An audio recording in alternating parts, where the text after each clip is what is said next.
Friends, Berserk 2016 has come, and it's not good. It's not good at all. What should have been the glorious return of Guts the Black Swordsman has instead only brought pain, disappointment, and some of the worst looking CGI skeletons of all time. But in this time of darkness, let us not avert our gaze, for only with pain comes true understanding. And it's with this in mind that I ask you to join me and let us take on the question that is Berserk 2016. What the hell happened? The most common criticism I've seen of Berserk 2K16 is that it's CG and by definition, bad. And I really have to ask the question, is that really what's going wrong here? 3D's been a rather divisive topic in anime for the last couple of years, with a lot of people in the industry and the fandom staunchly against any show that's rendered entirely in 3D. And even I myself have to say I much prefer 2D to 3D for reasons I may get into in another video. But the mere idea that a show being unwatchable purely by virtue that it's 3D seems incredibly reductive to me. Take the first 3 JoJo's OPs for example. These are well proof enough that you can have a dynamic and exciting art style in 3D, not to mention the majesty that is Guilty Gear Xrd, which, if you're unfamiliar, yes, everything you are seeing here is in 3D. Even then, I often see the Berserk movie trilogy described as bad 3D, and yeah, the first one looks janky as hell, but the second and third are a huge improvement to that. And there's even some genuinely breathtaking scenes. I mean, they don't look like the also fantastic 1997 anime, but then that in turn doesn't look a whole lot like the manga. So unless you're just a diehard about making the point that you really hate 3D and always will, I think it's fair to say that the idea of a show being bad purely by virtue that it's 3D is a rather insubstantial one. Which leaves us with the very important question, what exactly is going wrong with this newest iteration of Berserk? Well, the first problem is that Kentaro Miura is a fucking genius. This guy is easily within my top 5 mangaka of all time. His panels are so beautifully detailed that every drawing just feels so solid that you nearly feel like you could reach out and touch it. He's capable of drawing scenes of intense cosmic horror, as well as ones of breathtaking intimacy and emotion. And therein lies the problem. Recreating an artist so focused on detail and subtlety was always going to be a huge problem in animation. Animating such detailed characters would either require a massively simplified art style or to be done in 3D, which is why I don't actually begrudge the show for going this direction. Now that said, the visuals on display here look below average at best and distinctly awful at worst. And the reason for that stretches far beyond the mere fact that the show is 3D. There's a much more fundamental problem at play here, and it's all perfectly, terribly on display in the bar scene from episode 1. I'm going to crop this heavily because I think it's important to view this scene unedited, and long sections of unedited footage tend to piss off YouTube's copyright robots. Now, let me ask you a question as you watch this. Can you keep track of Guts' position within the bar, the position of his opponents, Guts' position relative to his opponents, the position of Puck the Fairy, and the position of the young boy? Are you clear from where in the room you're looking at any given time? My guess is that unless you have the spatial awareness of a cat with a degree in Euclidean geometry, this is probably starting to look like an absolute and total mess. Characters' positions are unclear, the amount of space between them is confusing, and a lot of the shots just don't read very well.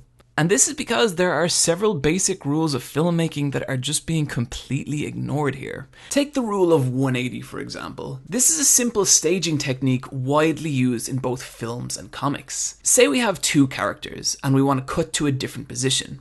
We never want to cut to the other side of this central line because if we do, the positions of the characters will flip on screen and this might disorientate the viewer. So essentially what you want to do is stay on the same side of the characters the entire time. You can see it working beautifully in this duel scene from 1962's Harikari. Notice how we're always shooting from the same side of the 2 samurais, and how this makes it so clear where each samurai is in the scene and in relation to each other. Every action is clean and readable, even the very tiny ones. Now compare that to Berserk. Watch how many times it completely ignores the rule of 180, and how the scene completely fails to establish any kind of staging or sense of space. Now granted, there's a lot more going on in the Berserk scene, but it still has this same mistake even in the very simple scenes. It constantly goes with these wild, overly elaborate camera moves in place of simpler yet more effective camera shots. In other words, it ignores good staging and visual storytelling for the sake of things that might look cool. The freedom to create dynamic camera moves is certainly an advantage of 3D, but these shots are total overkill. They're so numerous and unnecessary that it's nearly like the person who directed them had little to no experience in the medium of 3D, but a little more on that later on. Making matters worse is some truly bizarre shot selection. Like this incomprehensibly absurd upside down shot of Guts' back. I've watched and rewatched this scene trying to figure out the logic of why you would shoot something like this.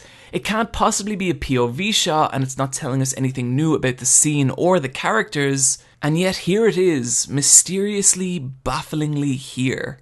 This is again made worse by the fact that the composition of a lot of these shots are just flat out terrible. Silhouettes don't read, actions are confusing, everything feels larger and closer to the camera than it should. Like take this shot for example. Even upon repeat and slowed down viewing, I can't for the life of me tell what's going on here. The camera also has this weird habit of making nearly every shot an uncomfortably quick panning shot, even when there's absolutely no need for it. It just creates this nauseating, uneasy feel that doesn't do anything to enhance what's actually taking place. Even in the rare occasions the show does manage to achieve a shot that's actually pretty good, the frantic editing style means that we don't ever really get time to appreciate it. I mean, look at this shot from the end of episode 1. It's got a good composition, Guts casts a nice clear silhouette, and it's a fitting shot to end on, our hero striding forward into the darkness to come, but only to cut away a second later to this far less interesting shot. It doesn't tell us anything new about the scene and has a much worse composition, so I've got to ask, why cut it all? I have a feeling a certain amount of this frantic editing is to cover up some bad animation, and some of this animation is really bad. But even taking that into account, each new cut is an opportunity to bring us slightly more into the world of the show. Yet the shots here don't seem to follow any kind of rhythm or logic. It's just constant cutting without acknowledging the shot that came before, nor setting up for the one that comes after. It's nearly like editing by random number generator. And then comes episode 2, taking place in full horrific daylight. While I think a lot of the imperfections of episode 1 were hidden in the darkness, no such luxury is afforded to episode 2. I mean, just look at it. Color theory, depth of field, staging, it doesn't look like any of these were considered at all. At this point, it's probably becoming clear that there is no one thing going wrong with this show. It's everything. And when everything is going wrong with the show, we can only really blame one of two things. Either a tumultuous production cycle caused by either a lack of time or money, or, and this is the one I'm betting on, an inexperienced or unsuited director. I fully expected the director of Berserk 2K16 to be someone young and inexperienced, which is why I was actually shocked to discover that at the helm here is none other than Itagaki Shin, an industry veteran with 10 other directorial credits to his name. I mean shit, this guy was an animator on dead leaves. How could someone so experienced be in charge of a series with so many fundamental issues? But as I scrolled down through his credits, it all started to make sense. Here is Berserk 2016, and here is a compilation of most of Itagaki's other works. Now you're probably going to notice at least one of two major issues here. The first is the vast majority of other shows he's worked on have been bright and pastel coloured affair. The kind of bubblegum anime that the likes of Berserk is about as far away from as you can possibly get.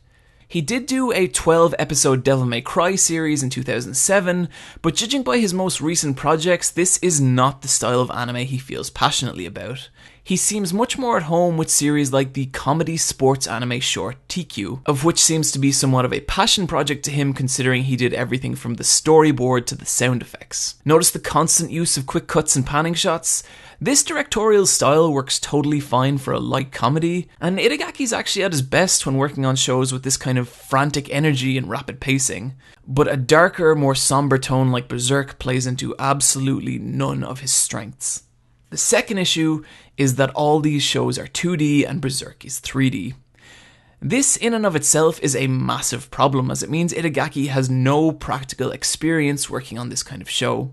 I remember seeing a talk by Eamon Butler, lead animator of Double Negative, and he said something to the effect of, When animators start to use 3D, the first thing they forget is everything they learned from 2D. And I feel that's exactly what happened here. It doesn't look like these scenes are properly storyboarded or laid out. It just seems like they were animated in 3D and then just panned around the shot with a 3D camera without any consideration given to how it would all tie together. I could see people make the point here that if this show wasn't in 3D, then maybe Itagaki would have done a better job. But to me, that's like blaming the paint for the mistakes of the painter. So, where does this leave Berserk? Well, and perhaps I'm a fool here, but I am really rooting for this show to turn it around. By all accounts, the first 2 seasons of Sailor Moon Crystal were total garbage before seeing a huge spike in quality in season 3. Maybe Itagaki will learn better to work with 3D, or maybe he'll be replaced at some point. But believe it or not, I'm going to be there to find out, because even if this is shitty Berserk, it's still Berserk, and despite everything, I can't help but get even a little hyped whenever I see Guts swing that sword. I'd love nothing more than to one day do a video on how Berserk 2016 managed to turn it around, but for now we'll just have to wait and see. Of course, there are other problems here. Why did we skip the Black Swordsman and Lost Child arc? Why is Isidro showing up so soon? Why is Casca white? Why is Casca white? But if you want to hear me talk about the world, story and characters of Berserk, then you're going to have to wait for my upcoming Why You Should Watch/Read Berserk, coming at some point. In the meantime, feel free to tweet me what a piece of shit you think Griffith is over on Twitter at Eyepatch, or come listen to me talk about video games on the Let's Fight a Boss video game podcast. Friends, take care of yourselves, and I'll see you next time.